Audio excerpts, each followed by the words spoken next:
జై శ్రీరామ్. భారతదేశానికి అతి త్వరలో తమిళనాడు ద్వారా ముంచుకొస్తున్న ప్రమాదం ఏంటి అంటే భాష. త్రిభాషా సిద్ధాంతమా, ద్విభాషా సిద్ధాంతమా అంటే ఒక దేశంలో దేశానికి సంబంధించి కొన్ని రాష్ట్రాల్లో 3 భాషలు అధికారికంగా ఉండాలా, 2 భాషలు అధికారికంగా ఉండాలా, లేకపోతే దేశమంతా కలిపి ఒకే భాష ఉండాలా అనేది తమిళనాడు ప్రస్తుతము రగిలించడానికి సిద్ధంగా ఉన్న ఒక సమస్య. అంటే దీనివల్ల ఏంటంటే స్వాతంత్రం వచ్చిన నాటి నుండి కూడా ద్రవిడవాదం అని, ద్రవిడ సిద్ధాంతం అని, ఇంకా ఏదో లట్టుపొట్టు అన్ని భాషల్ని భావాన్ని అన్నింటినీ కలిపి భారతదేశానికి దూరంగా, భారతదేశ జాతీయవాదానికి దూరంగా తమిళనాడు ఉంచారు. ఇది స్వాతంత్రం వచ్చిన నాటి నుంచి కూడా, అంటే అధికారాలు ప్రజాస్వామ్యం ప్రారంభించిన నాటి నుండి కూడా ఈ పద్ధతి నడుస్తున్నది. ఇది చాలా ప్రమాదకరం. అంటే ఇప్పుడు రాబోయే వచ్చే ఎలక్షన్స్ లోపల ఈ వాదాన్ని ముందుకు పెట్టి స్టాలిన్ కానీ ఇంకా వేరే వాళ్ళు కానీ, అంటే వేరే పార్టీస్ ఎవరైనా కూడా, డిఎంకే అన్నా డిఎంకే అని కాదు, ఏ పార్టీలైనా కూడా, ఒక బీజేపీ మినహా పార్టీలన్నీ కూడా తమిళ వాదాన్ని, అంటే తమిళ భాషను కనుక మరి డిస్టర్బ్ చేస్తే, తమిళ వాదాన్ని కనుక మీరు డిస్టర్బ్ చేస్తే బాగుండదు అనే ఒక తప్పుడు సంకేతాన్ని తమిళనాడు ప్రజలకు ఇచ్చి రాజకీయ పబ్బం గడుపుకోవడానికి ప్రయత్నిస్తున్నారన్న ఆరోపణలు వస్తున్నాయి. సరే, తమిళనాడు తమిళ సిద్ధాంతాన్ని పెట్టి తమిళ భాషని ముందు పెట్టి వచ్చేసింది. రేపు కర్ణాటకలో కూడా అంతే చేస్తారు, రేపు కేరళ వాళ్ళు కూడా అంతే చేస్తారు, రేపు తెలంగాణ, ఆంధ్ర, అందరూ, గుజరాత్, కాశ్మీరు, బీహారు, పశ్చిమ బెంగాల్, అందరు రాష్ట్రానికి ఏ భాషకు వాళ్ళంటే ఇది భిన్నత్వంలో ఏకత్వం సాధ్యమవుతుందా? అలగ్ భాష అలగ్ వేస్ ఫిర్ భీ అప్నా ఏకీ దేశ్ అనేది సాధ్యమవుతుందా? వీటన్నిటినీ మనము సమన్వయం చేసుకోవాల్సిన అవసరం ఉంది.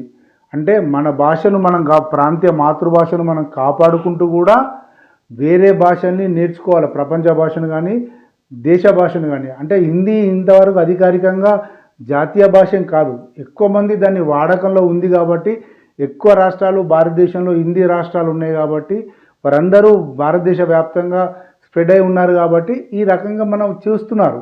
అంటే హిందీ అనేది ఒక వాడుక భాషలోకి వచ్చేసింది. ఎక్కడికైనా హిందీ వస్తే భారతదేశంలో ఎక్కడైనా బతకచ్చురా అనే ఒక వారం వచ్చేసింది. అదే తమిళ్ వస్తే తమిళ వాళ్ళు భారతదేశంలో ఎక్కడికి వెళ్ళినా బతకలేరు కదా.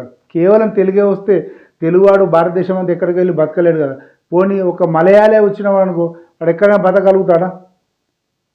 ఇవన్నీ ఉన్నాయి. ఒక కన్నడం ఒక్కడు వచ్చిందనుకో, ఆ కన్నడ వాడు ఎక్కడైనా కూడా భారతదేశంలో మాత్రమే ఎక్కడైనా బతకగలుగుతాడా?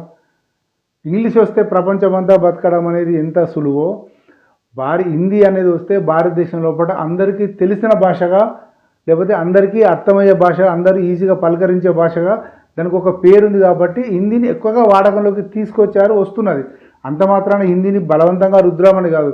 ఇప్పుడు తమిళనాడు నుండి ఎందరో ఢిల్లీలో, పుణేలో, బొంబాయిలో, భారతదేశం అంతా కూడా వాళ్ళు స్ప్రెడ్ అయి ఉన్నారు. వాళ్ళు కేవలం తమిళమే మాట్లాడుతున్నారు, ఇంకా వేరే భాష మాట్లాడట్లేదా? వాళ్ళకి తప్పనిసరి పరిస్థితుల్లో కూడా వాళ్ళకి హిందీ అవసరమే. కాబట్టి హిందీని బలవంతంగా రుద్రం అనే వాదాన్ని పక్కన పెట్టేయాలి.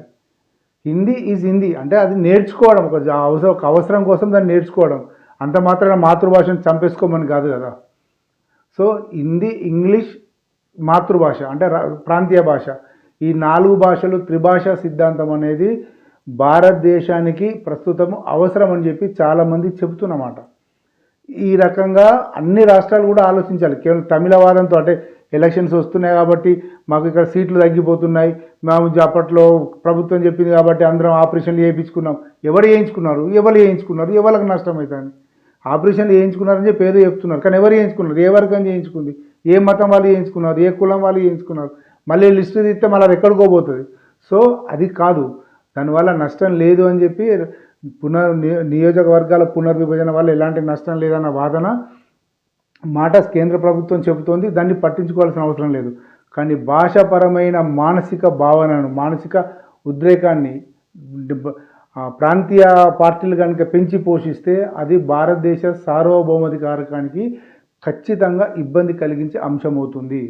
కాబట్టి దయచేసి తమిళనాడు ప్రజలు కానీ ప్రాంతీయ పార్టీలు ఎక్కడైతే ఎక్కువగా ఎదిగి ఉన్నాయో, ముఖ్యంగా దక్షిణ భారతదేశంలో ఈ బాధ ఇది ఎక్కువగా ఉంది కాబట్టి దక్షిణ ప్రాంత ప్రజలు ఈ విషయం మీద చాలా అలర్ట్గా ఉండాల్సిన అవసరం ఎంతైనా ఉందన్న వాదన వస్తున్నది. దయచేసి ఆ రకంగా అందరూ ఆలోచించాలనే కోరుకుందాం.